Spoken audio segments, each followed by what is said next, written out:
Bien, ahora vamos con el tema 1.4, calor sensible y calor latente.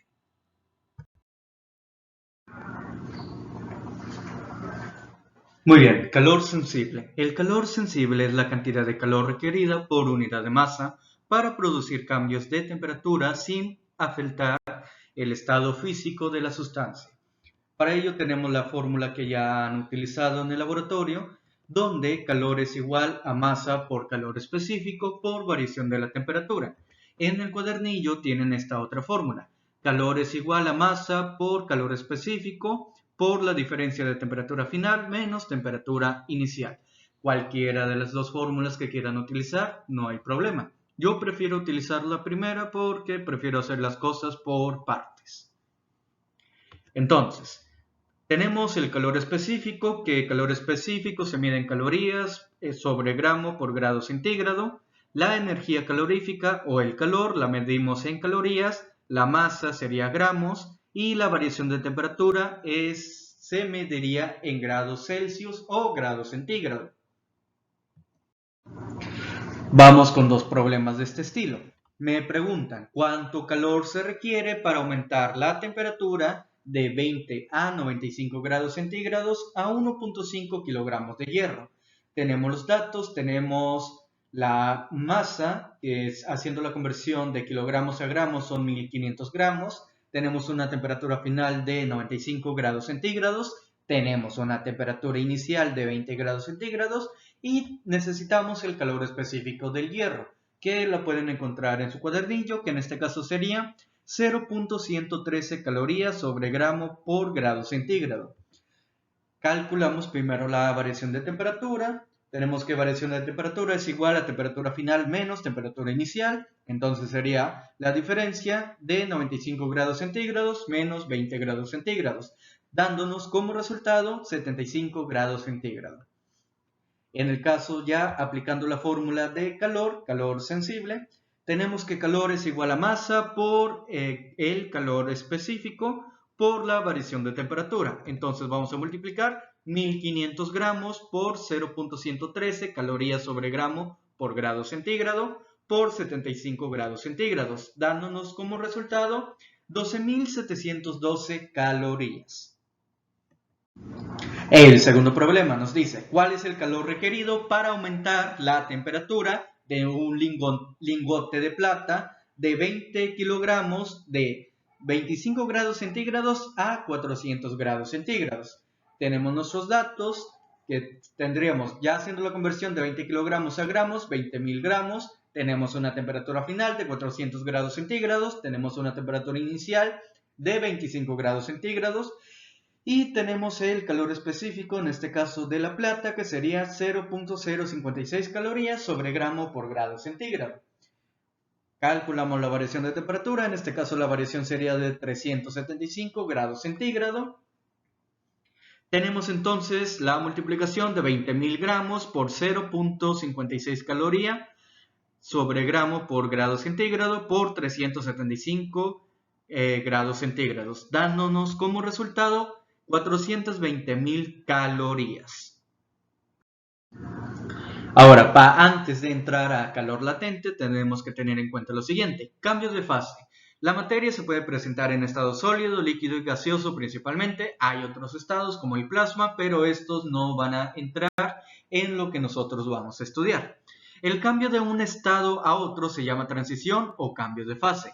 Estos cambios se realizan agregando o extrayendo el calor o energía. ¿Y cómo se comportaría la energía? Bueno, si nosotros vamos a añadir energía a un cuerpo o este va a ser absorbida por un cuerpo, entonces vamos a pasar del estado sólido al estado líquido al estado gaseoso. Por el contrario, si vamos a quitarle energía a un cuerpo, pasaríamos del estado gaseoso al estado líquido y al estado sólido. Y para que se den estos cambios de fase, por ejemplo, del estado sólido al estado líquido, este cambio se va a dar en el punto de fusión. Por lo tanto, tenemos que tener en cuenta eso.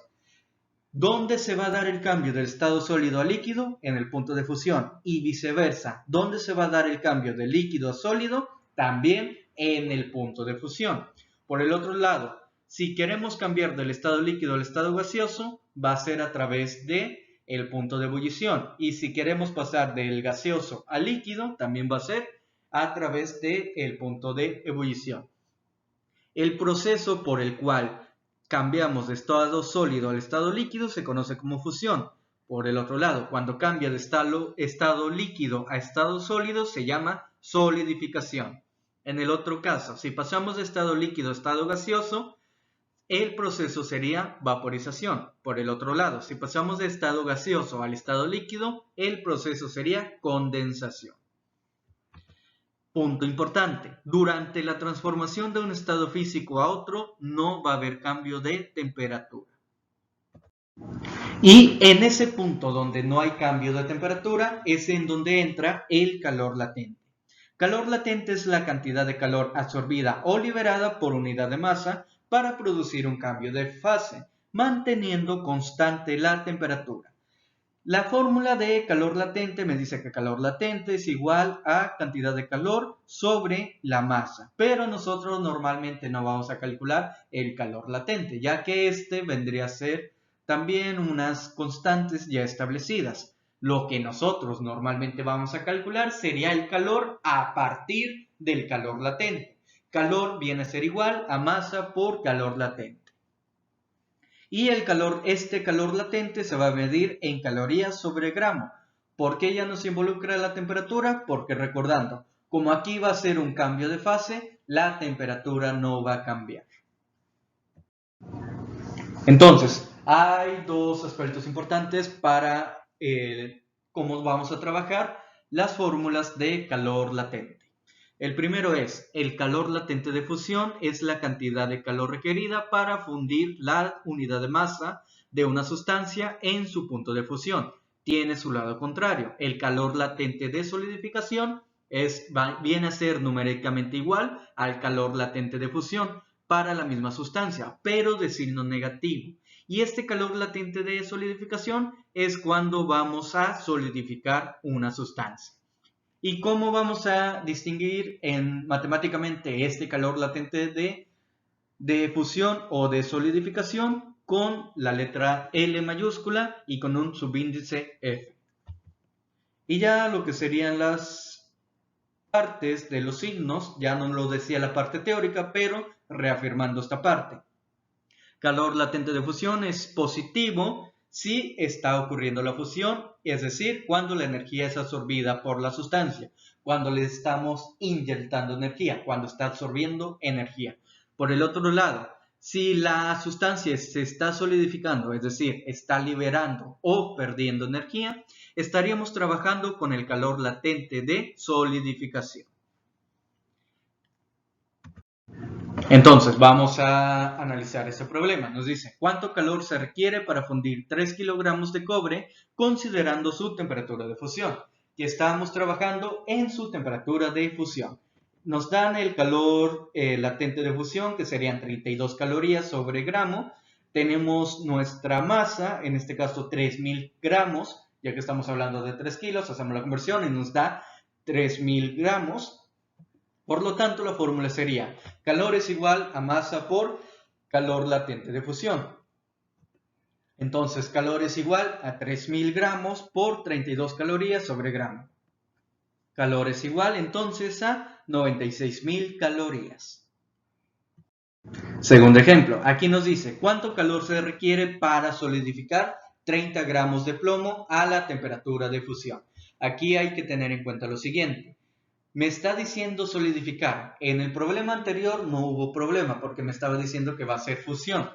Aquí vamos a solidificar. ¿Qué va a pasar con el calor latente de fusión? Ese calor latente de fusión no lo vamos a manejar como positivo, lo vamos a manejar como un número negativo porque está perdiendo energía la sustancia. Entonces, nuestros datos van a ser la masa de 30 gramos. Y el calor latente de fusión sería menos 5.86 calorías sobre gramo. Entonces, nuestra fórmula viene a ser igual, calor es igual a masa por calor latente de fusión, o si queremos ser más específicos, calor latente de solidificación. Entonces, multiplicamos 30 gramos por menos 5.86 calorías sobre gramo nos da como resultado menos 175.8 calorías. Ahora, el otro caso que podríamos presentarnos cuando estamos trabajando en el punto de ebullición. Podríamos presentar tanto calor latente de vaporización como calor latente de condensación.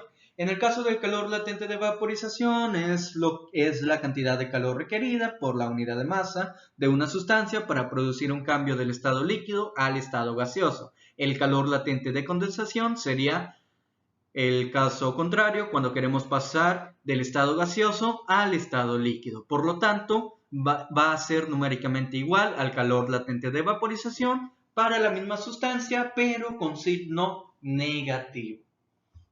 ¿Cómo vamos a distinguir calor latente de vaporización en nuestras fórmulas? Bueno, la vamos a escribir con L mayúscula y con subíndice V para indicar que estamos trabajando en el punto de ebullición. Entonces, para reafirmar, el calor latente de vaporización va a ser positivo cuando estamos agregando energía, es decir, cuando estamos evaporando o vaporizando algo. Por el otro lado, calor latente de vaporización va a ser negativo cuando ocurre la condensación, es decir, cuando se libera energía. Vamos con unos problemas. Nos dice, ¿cuánto calor se requiere para vaporizar 70 gramos de zinc a la temperatura de ebullición? Tenemos que su calor latente de vaporización es 475 calorías sobre gramo. Tenemos nuestra masa de 70 gramos. Aquí, como nos dice que es vaporizar, entonces el signo va a ser positivo. Ahora aplicamos la fórmula, calor es igual a masa por calor latente de vaporización. Calor es igual a 70 gramos por 475 calorías sobre gramo. Entonces, calor va a ser igual a 33.250 calorías.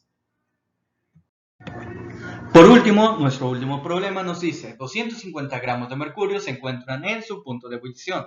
Nos piden calcular la cantidad de calor que se debe perder para condensarse a la temperatura de ebullición. Aquí queremos condensar la sustancia. Entonces, ¿qué va a pasar con nuestro calor latente de vaporización?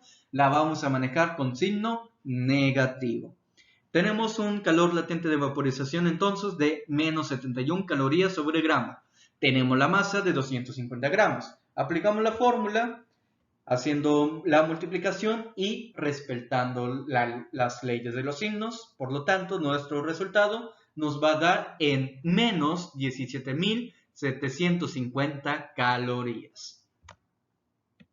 Y este sería el último problema. Nos vemos en clase.